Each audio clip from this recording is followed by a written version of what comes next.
Hi, I am doctor Shoma. Welcome to Chitra dental clinic. ഞാൻ ഇന്നിവിടെ സംസാരിക്കാൻ പോകുന്നത് മാക്സിലോഫേഷ്യൽ പ്രോസ്റ്റഡോണ്ടിക്സിനെ പറ്റിയാണ്. പലരുടെയും ഒരു തെറ്റായ ധാരണയാണ് ഡെന്റിസ്ട്രി എന്ന് പറയുന്നത് പല്ലുകളുടെ ചികിത്സയിൽ മാത്രം ഒതുങ്ങി നിൽക്കുന്ന ഒരു വിഭാഗമാണെന്ന്. പക്ഷേ ഡെന്റിസ്ട്രിയിൽ വരുന്ന മറ്റൊരു പ്രധാനപ്പെട്ട വിഭാഗമാണ് മാക്സിലോഫേഷ്യൽ പ്രോസ്റ്റഡോണ്ടിക്സ് എന്ന് പറയുന്നത്.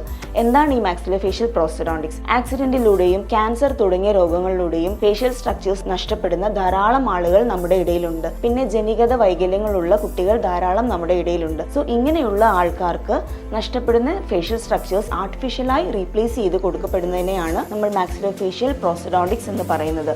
സോ സാധാരണയായി നമ്മൾ റീപ്ലേസ് ചെയ്ത് കൊടുക്കപ്പെടുന്നത് കണ്ണ്, ചെവി, മൂക്ക്, കീഴ്ത്താടി, കവിളെല്ല് തുടങ്ങിയ സ്ട്രക്ചേഴ്സ് ആണ് നമ്മൾ ആർട്ടിഫിഷ്യലായി റീപ്ലേസ് ചെയ്ത് കൊടുക്കപ്പെടുന്നത്. മെഡിക്കൽ ഗ്രേഡ് സിലിക്കോൺ എന്ന മെറ്റീരിയലാണ് ഇങ്ങനെയുള്ള സ്ട്രക്ചേഴ്സ് റീപ്ലേസ് ചെയ്യാനായിട്ട് നമ്മൾ ഉപയോഗിക്കുന്നത്. സോ ഇങ്ങനെയുള്ള സ്ട്രക്ചേഴ്സ് റീപ്ലേസ് ചെയ്യുമ്പോൾ അതിന് നമ്മുടെ സ്വന്തം കണ്ണിന്റെയോ ചെവിയുടെയോ മൂക്കിന്റെയോ ഫങ്ഷൻസ് ഒന്നും ഉണ്ടായിരിക്കുന്നതല്ല. പക്ഷേ ഇങ്ങനെ റീപ്ലേസ് ചെയ്ത് കൊടുക്കപ്പെടുന്നതുകൊണ്ട് ആ ഒരു വ്യക്തിയുടെ life style, confidence, social appearance ഒക്കെ ഇൻക്രീസ് ചെയ്യാനായിട്ട് നമ്മൾ വളരെയധികം ഹെൽപ്പ് ചെയ്യുന്നതാണ്.